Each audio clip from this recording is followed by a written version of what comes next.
Couch reporting in here. We have Brian Horton joining us, who's Hey. a designer on Rise of the Tomb Raider. That's right. And so super stoked for this game. Been looking forward to it, since the announcement, and I can't believe we're finally getting there. The last game was just such an amazing experience to me. Like the combat and everything was so visceral. I can't wait to be blown away by what's in store. Yeah, we're really excited. This is Lara's first great tomb raiding expedition.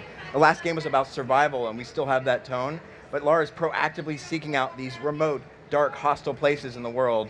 And you mentioned combat. Survival combat is a big part of what we're doing, and we can talk more about that if you want. Yeah, and I think we have some gameplay that they're going to show while we're talking here Cool. that we can check out and drool over.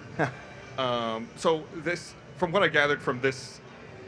So how big of a scope is this story? Is it, a world traveling game, or is it, a more confined space? We're taking some of the ideas from Tomb Raider where you have a large space to explore, but we have hinted at, it's not just one location, we have multiple locations. We're not going into details, but just know that getting the player that feeling of, I'm going from place to place and experiencing something new, different cultures, layers of history, that's all what we're going to give the fans for Tomb Raider, and specifically Rise of the Tomb Raider is a bigger, more robust game than the last. I noticed that, so one of the big things about the last, most recent Tomb Raider, is that Lara just kind of got the shit kicked out of her by nature, mostly. And we see some of that in the gameplay that you guys showed, but there's also a twist. Like, suddenly she starts stalking these guys and taking them out. So are we starting to see Lara become more of a predator, more proactive, more aggressive, more dangerous? That's a great observation. At the presser at Microsoft demo, we showed Lara taking on and having to escape this avalanche. But when she gets down and gets washed out into the valley, she will find she's met with these hostile forces. But we've given Lara a new ability. She can now climb trees. She can swim underwater, and she uses that to evade and take out enemies. So that, coupled with a lot more tools that we give the player to craft on the fly, she's going to be able to craft things like poison arrows that can take out multiple people with one shot. So we're adding a lot more tools for the player to play the way they want. One of the things I noticed about the most recent Tomb Raider is that it had a really strong narrative. It was a very cinematic game, but at no point did it say, but we're not a game. It was very much play this, experience the story when you're ready for it, and then go back to playing the game. Do you feel like Rise of the Tomb Raider is going to be similar to that? We're definitely doubling down on the large exploration spaces. Our hubs, our exploration spaces can be 2 to 3 times larger than what we saw on the last Tomb Raider game. And doing so, we're going to be adding a lot more things to collect, challenges. We even have allies that we'll be able to get missions from. And then, of course, tombs. We're going to have more challenge tombs. They're going to be bigger. And the rewards you get from them are really going to help you progress the character. Player progression and player choice is key to Rise of the Tomb Raider.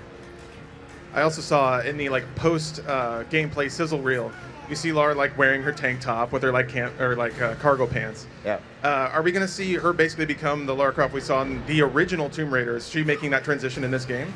I think that this is a journey. Our goal for Rise of the Tomb Raider is to make Lara the most human and believable character in video games. And to do that, we needed to build her up. She needs to go on this journey. And we would say this is a continuing part of that chapter to become who she really is meant to be, and that's the Tomb Raider. And we're watching some of the gameplay footage right now. This was I had that sweaty palm moment I get when you're playing games watching this sequence. The climbing and the use of the axe was really fun. It was a really great mechanic in the first game. And I noticed that double the axes. Double the axes, definitely. Yeah, double the adventure. Exactly. I was a big fan of the bow and arrow in the first game, but are we going to see the dual pistols maybe return? That was such a big part. Dinosaurs? That would be a great thing for me to talk about, but I will not talk about that right now. Got it. What I will say is, if you love the bow, you're going to love Rise, because we have not just one bow, but multiple bows that you can upgrade however you want. So you're going to have these resources that you can collect in the world, not just XP, things like deer hides and antlers and wood in the world. You'll be able to collect and use. We have 16 unique resources that we can collect and hunt from to upgrade not just one, but multiple bows. Whether you want to play a stealthy approach or a more aggressive approach, we give that power to the player. And with these extra upgrades, it really is going to make that experience that much more immersive. One question specifically about the gameplay that we're seeing. What happens to her friend? We see the snow come in, and then we see her. She's fine, but where's the guy hanging onto the side of the mountain? Well, we brought Jonah back from the last game. He was a fan favorite. He's a loyal companion to Lara Croft. And if you could tell, he was protected by this large rock. And when that avalanche came, the footage we show after, she gets on the walkie-talkie with Jonah, and he's safe. So don't worry. Because I'd be dead. Yeah. Jonah's a tough guy, just like Lara. Yeah, I would not be in this situation. You know, I tried to picture myself like, oh, okay, cool, we can totally climb this. Let me just jump across this giant chasm with my 2 axes and bury myself into the ice. No, I'd be like, I'm gonna go home. You know. Yeah, I'll but that's what cabin. makes Lara special. I think she's uniquely qualified. She's finding her destiny in this game. She feels more at home out on this ice than she did back in London after she got back from the last adventure. So she really knows, and she's starting to realize that this is her purpose in life. This is kind of a morbid question, but just something I'm curious about.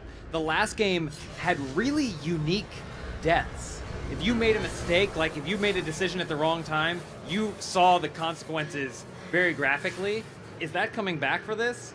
Anytime you have drama, you need consequence.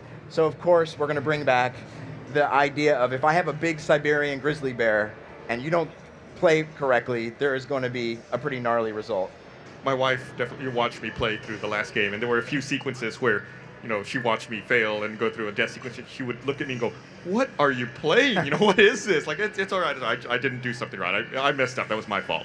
Yeah, we always want to make sure that when we do these kind of deaths, it's really a result of the context of the action that she's going in through. So you don't feel like it's gratuitous. It feels contextual, but at the same time, it's pretty fun when you do fail to go, oh wow, that was pretty gruesome. I better play this game better. It's good motivation. It's motivation to play better. Yeah, Yeah, absolutely, and I took it that way. cool. What is the scheduled release date? Is it a holiday release? So we have a release date now. It is November 10th this year, and we're coming out exclusively on Xbox One and Xbox 360 on November 10th. This would be a great. I mean, I can't wait. I'm super stoked for it. Yeah, and you know, I got to throw a big shout out to Microsoft and especially the team at Crystal. I have one more breaking announcement for you guys if you want to hear it. Absolutely. So we're partnering with Eidos Montreal. This is actually a co-development. So for the first time, I want to say thank you, Eidos Montreal, for everything you've been doing to work directly with Crystal Dynamics. This has been a huge partnership, and we couldn't be more proud with the results. The game looks great. Like, it looks bigger, it looks more exciting, it looks better than a game that I loved. So I can't wait to try it. Well, I'm excited for it, and all I can say is the team's working very hard. If you're a fan of Tomb Raider games, if you're a fan of action adventure, you're gonna love playing Tomb Raider. Yeah, congratulations, by the way, on the announcement with Eidos Montreal. That's incredible. It's so awesome. Yeah, they're fantastic developers, and we couldn't be happier with that partnership. Yeah, it seems like you got to have, you know, for the quality of your game, this looks like, it seems like you have to have a really big, really, you know, what do I want to say, a really good team behind you to execute on this. Well, the thing that's great about Crystal and Eidos Montreal is we're not a large team. We're actually kind of a mid-sized team, and we love the challenge of doing great things with less. You know, so we spend a lot of time on developing tools that are going to help our artists and designers make the most robust game that they possibly can. So we have a small group of people that work very, very hard, and we can't wait to tell you more about the game in the coming months. How big? You know, you got me curious now. How big is the team? We don't talk about the numbers, but it is. I could say it's a mid-sized team, though. We're not gargantuan. Everyone knows everyone, and we just really have a common goal to make excellence. Are we going to get to see Lara's mansion in this game? Lara's mansion. Does she even have one yet? Well, at this point, we're not talking about anything in that regard, but I will say that the lore of Lara Croft, you know, her mansion is a part of that lore, and we'll have some plans for it in the future. It's part of her Laura. All right. Well, thanks for joining Nice. us. We got to go ahead and wrap up, but really appreciate you taking the time to come talk to us. Hey, it was great. We're really excited. We can't wait for November 10th to get our hands on the game. All right, and great. finally check it out. I think we got some people over here on the Step and Repeat who are going to take some questions and talk to us a bit. Oh, ew. So we are answering your questions on Twitter using the hashtag RTE3. Yep. We have a great Tomb Raider question from @NGNOfficial who asks, how will you balance combat with exploration in a game for those who prefer jumping from mountains instead of fighting and shooting? So that's a great question. What we've tried to do is give the player more a sense of their own pace. If they're an action player, they can go straight up and deal with people head on. But if they prefer to explore and get collectibles, they can upgrade their bow and their weapons and find things in the world that are going to make combat easier for them to do. We're also letting the player use their traversal skills like climbing trees, even swimming underwater to evade and take out enemies unseen. So we're definitely doubling down on the idea of Lara being able to have strategies, multiple strategies, to take out these enemies that are in overwhelming odds, but she uses her smarts and wits to do so. Cool. All right, our next question comes from @DevonMizra. Will there be as much human interaction as the previous installment, or will it be more time alone? It's a great question. So we showed in the press briefing, she's with Jonah, her companion, but she gets separated. So understand that to get that human contact is important, to have those companions is important, but Tomb Raiding really is a solo sport, and she's going to be spending most of the game on her own, going into these places that no one's ever been. That's great. I think I love the solo exploration aspect of the game. I'm super excited about that. You got one? You can't hear. Can you not hear Gus? I can't hear Gus. He was talking. It's so rude. Oh, sorry, I'm Gus. just kidding. I'm so sorry. Gus, you don't matter. I'm on stage. Matt Poole says you don't matter. Kidding. Go ahead. So I didn't hear. Did you have a question? Yes, you had one more Tomb Raider question.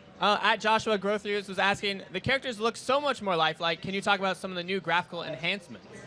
Oh, that's a great question. The artists and tech team has spent a lot of time in the last 2 years completely revamping our lighting engine, revamping our materials engine, so skin looks like skin, metal looks like metal, and we've invested in a brand new facial animation system. The capture, Camilla Luddington, our actress, has now 1,000 points of contact that we capture from her performance and put that into a blend shape-based system. So you're seeing a much more believable and lifelike character to bring what we believe is going to be one of the most human avatars to video games. That's awesome. Well, I want to thank you for joining us. We're at our time, and I want to let everyone know that we got Mega 64 coming up a little later.